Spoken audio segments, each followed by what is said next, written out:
कुछ लोग hard work में भरोसा करते हैं तो कुछ हमेशा क्रिएटिव फील्ड में इंटरेस्टेड रहते हैं। तो क्या इसके पीछे भी शुक्र शनि का ही योग्य है, ये जानते हैं पंडित जी से। बताएं पंडित जी। देखिए, अगर 10वें भाव में शुक्र शनि की युति हो तो अपनी मेहनत के बल पर ऐसा व्यक्ति अपने टारगेट को हासिल करता है। ऐसे लोग क्रिएटिव फील्ड को चुनते हैं। ऐसे लोग बहुत भाग्यशाली होते हैं।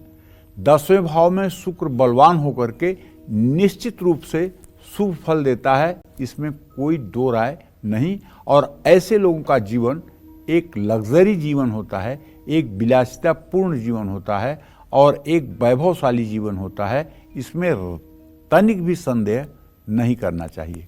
अगर शनि अस्त नहीं है, पाप पीड़ित नहीं है, या शुक्र अस्त और पाप पीड़ित नहीं है और 10वें भाव में शुक्र शनि की युति बनी है, तो आप पक्का मान के चलिए कि ऐसे व्यक्ति के जीवन में उत्कर्ष होगा। लेकिन अगर मेष लग्न है या सिंह लग्न है या धनु लग्न है तो थोड़ी सी परेशानी हो सकती है। इसके लिए तब आपको शुक्र शनि के उपाय करने चाहिए। भगवती दुर्गा की आराधना और हनुमान उपासना करना चाहिए। हर शुक्रवार के दिन आपको दुर्गा सप्तशती का पाठ करना चाहिए। शनिवार के दिन आपको सुंदरकांड का पाठ करना चाहिए। तो इस दुर्योग से आप छुटकारा पा सकते हैं। तो शुक्र शनि का कैसा योग्य आपको अमीर बना सकता है, आपके पूरे लाइफ को बेहतर बना सकता है, ये जानते हैं पंडित जी से। बताएं पंडित जी। देखिए, अगर 11वें भाव में शुक्र शनि की युति हो तो थोड़ी मेहनत करने पर भी व्यक्ति को अच्छी सफलता मिलती है, क्योंकि ये आमदनी का स्थान है। इसको सर्वतोभद्र भाव भी कहते हैं। ये 11वां भाव जो है, इससे बड़े भाई का भी विचार होता है। इससे आदमी अपने बहू के बारे में जान सकता है। बड़ी बहू के बारे में आपको जानना है, 11वें भाव का मूल्यांकन करवा लीजिए, आपकी बड़ी बहू का पूरा ब्लूप्रिंट तैयार हो जाएगा। अगर 11वें भाव को आप पूरा अच्छे से पढ़ लीजिए तो आपसे जस्ट जो बड़ी भाई या बड़ा बहन है, उसके पूरे जीवन को आप समझ पाएंगे। तो कहते हैं ना, त्रिषष्ठाय गते पापो जन्मांगो शोभना भवेत। 11वें स्थान में शनि निश्चित रूप से अच्छा होता है भाई, तो अच्छी सफलता मिलती है। ऐसे लोगों को अचानक धन लाभ होता है। लेकिन एक चीज मैंने देखा है, अगर 11वें भाव में शनि हो तो ऐसा आदमी 2 नंबर करने में ज़्यादा इंटरेस्ट रखता है।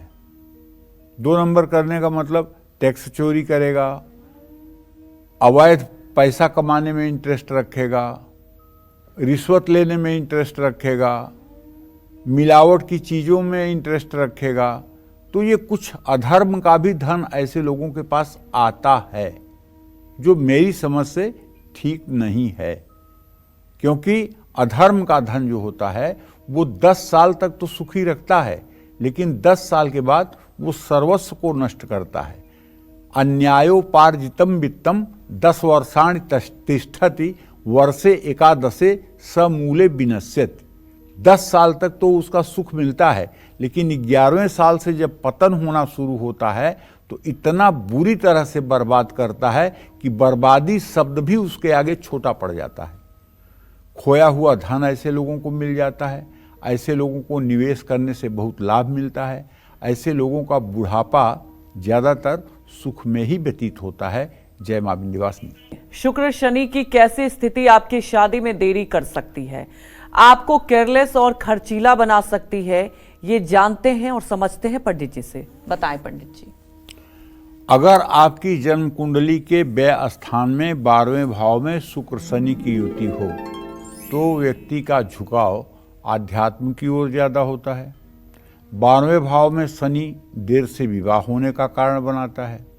ऐसे लोगों का स्वभाव खर्चीला हो सकता है।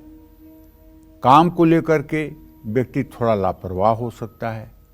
दोस्तों से मतभेद हो सकते हैं। सेहत भी कमज़ोर रह सकती है। और शुक्र अगर 12वें भाव में होगा तो ऐसा आदमी ज़्यादा ही खर्चीला होगा। ऐसे लोगों के दिमाग में शॉपिंग का कीड़ा होता है।